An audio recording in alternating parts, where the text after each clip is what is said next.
Okay, so today we are diving headfirst into the lap of luxury. Ooh, yeah, love it. We are talking all things Hermès. A deep dive into their 2024 half-year financial report. Exactly. We're talking those iconic Birkin bags and silk scarves. And you know, that legacy of craftsmanship we always talk about? It's next level. Totally. But you know what I find fascinating?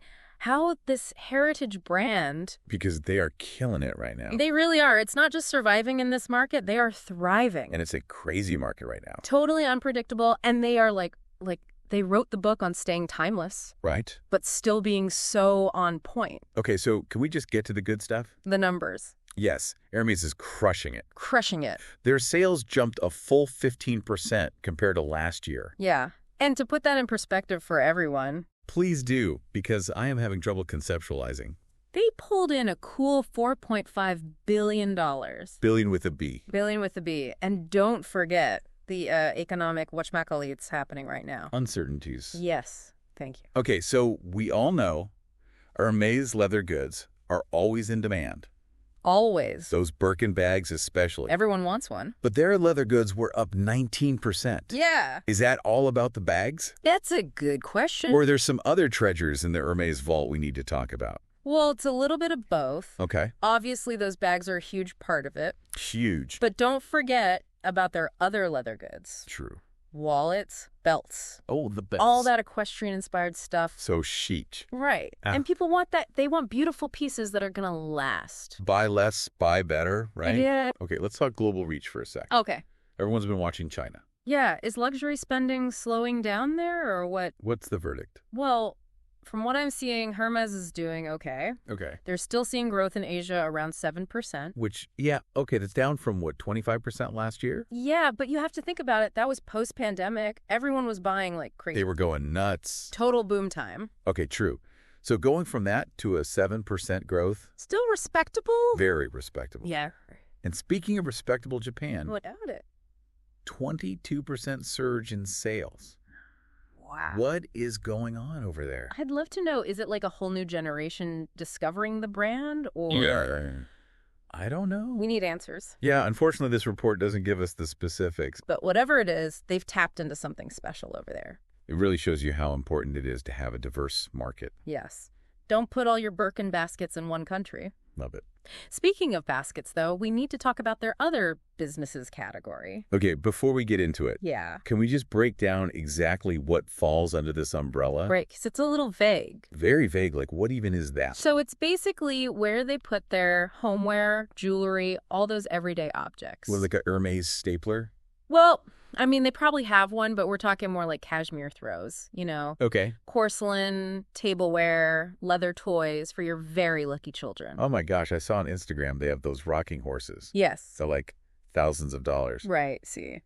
Okay, but back to the numbers. Yes. This other businesses category Yeah. had a huge jump. Huge 19%. So people are really into this whole lifestyle. It's not just about what you wear anymore. Right. It's everything. It's your whole life, and Hermès is here for it. They really are, and they are smart. Smart cookies. Because they're not just relying on this heritage and this history. No, they're innovating. They're coming out with new products like that men's fragrance, H24, what is it? With 24 Herbs Vibes. Yes. And the new sporty watch line. Hermès cut. Yes. See, and that's how you do it. It's genius. Attract those new customers with those products, and then they see everything else. They're hooked. Exactly. It's like they're reeling them in. Totally. Okay, but let's talk about how they're actually going to keep up with all of this. Because demand is high. Sky high. So how do they meet that demand? Well, this is where you really see their commitment to what they do, you know. To the craft. Yes, and to being really smart business people. Let's be real. It's a business. Exactly. Remember that note we made about investing in the future? Oh, you mean like how they're basically building a luxury workshop empire over in France? Exactly. They just opened up this brand new leather workshop. Yes. And they've got 2 more in the works coming in 25 and 26. They are going all in. They're not messing around, and I think it's really smart. They're doubling down on what they're good at, you know? Right. Instead of just like outsourcing to keep up with the trends. Exactly. Because nobody does it like them. Nobody. Their craftsmanship is legendary. Totally. But I mean, that requires so many skilled artisans, you know, This is true. to actually work in these workshops. Well, and that's another area where they're thinking ahead. Okay, fill me in. Apprenticeship programs, training academies, they're really building up the next generation. Wow. So that their legacy continues, which I love. That's amazing. Yeah. I love that. Okay, I'm going to get a little nerdy for a second. Go for it. The report mentions a gross margin of 71%. Ooh, that's a juicy number. So for those of us who maybe didn't go to business school, Most of us. what does that mean and why should we care? Okay, so basically, for every $100 Hermès makes, Okay. $71 of it is pure profit. Wow. That's after they've paid for like materials and labor, everything. That's insane. That is a high margin, even for the luxury world. Wow, so that's how they're funding all these workshops and training programs and everything. Partly, but it's not just about having the money to spend. Right. It's about how you choose to spend it. Because they could easily just be like, let's buy another yacht. Right. But they're being strategic. Remember that low debt-to-equity ratio we talked about? Vaguely. Yeah. Basically, it means they're playing it smart with debt. Smart. Which makes them, like, super resilient. They're not going anywhere. Nope. Recession, whatever, bring it on. They're like the financial equivalent of one of their bags. Right. Timeless, durable, classic. Okay, but speaking of their product lines, Yes, please. let's break down the rest of what they've got. Okay, so we've covered leather goods, the other businesses. Right, home goods. Yes.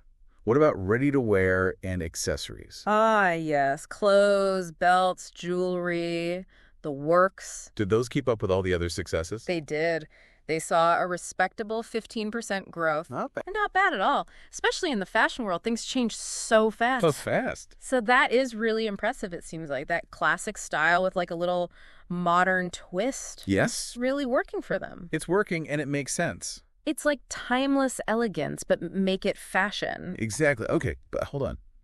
What about those scarves? The scarves. The iconic Hermès scarves, did those make bank too? Okay, so they didn't quite hit the high notes of like the leather goods or the homewares, Okay. but they still saw a 1% increase, Which is still good. which in the luxury scarf market is actually huge. Yeah, because it's a very specific market. Very. Don't forget, these aren't your average, like, I'm cold, let me throw this on scarves. They're an investment piece. Exactly. They're like collector's items. It's true. Okay, what about fragrances and watches Okay, so fragrances are holding their own. in a tough market? Very tough. They're up 5%. Not bad.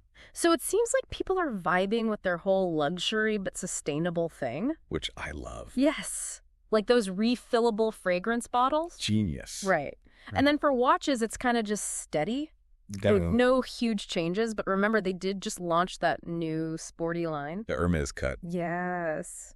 So I'm curious to see what the next report says. Me too. Yeah. Okay, so we've talked about sales, investments, workshops, all that good stuff. We've covered a lot. But I want to circle back to their retail strategy for a second. Oh, yes. Because their retail game is strong. So strong. It's like next level, They have this global network of stores that they operate themselves. which is key, So key. It gives them so much control over how the brand is presented. which in the luxury market is everything. Everything. They want you to feel that exclusivity like you're walking into a dream world. It's an experience, It really is. and the service is always impeccable. Always. And you know, they don't just open a store anywhere. It's very thought out. Prime real estate only, darling. We're talking the best shopping streets in the world. Because their stores are destinations. Yes. Have you ever been in one? They are stunning. They're like works of art. That just happen to sell $10,000 handbags. Exactly. It's true. And they've managed to do it online, too. Which is not easy. Not easy at all because Nothing compares to like... being in a Hermès store, Yes. it's an experience. It really is. But their website's really well done. It is. I actually prefer it sometimes for looking at the new collections. Oh, interesting. It's like you're flipping through a magazine. That's a really good way to put it. They've made it so elegant. Very chic. And they're not afraid to use tech, you know, but in a way that feels very human and personal. Doesn't feel gimmicky. No. Like, did you know they do personalized styling consultations through the website? Shut up. No way. Yes. That's so smart. Right? It's those little things. It's all about the detail. It is. Which brings me to my next point. Hermès really seem to get that right.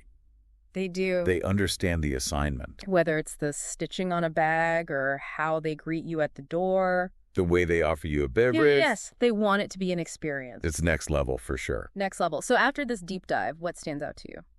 Honestly, it's how they've managed to stay true to who they are, Yeah. but they're still innovating. They're not afraid of change, No, they embrace it. but they do it in a way that feels very Hermès. And they're not trendy, they're timeless. Totally. They're setting the trends. Which is a really powerful place to be. So before we wrap up, Yeah. what can we learn from this whole thing? Good question. Even if we're not buying a $20,000 handbag. Which, let's be honest, most of us are not. Sadly. But I think the big takeaway is the power of quality, you know? Investing in quality. Yes. Whether it's the things you buy, the skills you learn. Your relationships. Exactly. Think about the long game, you know? What can you create? That's going to last. Yes. That will stand the test of time. Figure out your values and stick to them.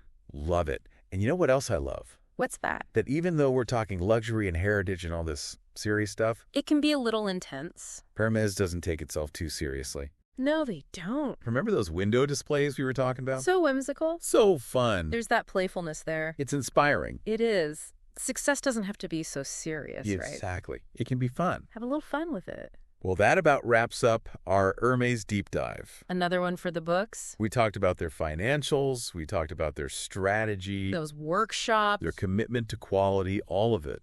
It's so fascinating to see how they do it. They are truly in a league of their own. Agreed. Now, we want to hear from you. Yes. What were your biggest takeaways from this deep dive? What resonated with you? Hit us up on social media. Let us know. Until next time. Stay curious and remember. A little luxury. Never hurt anyone.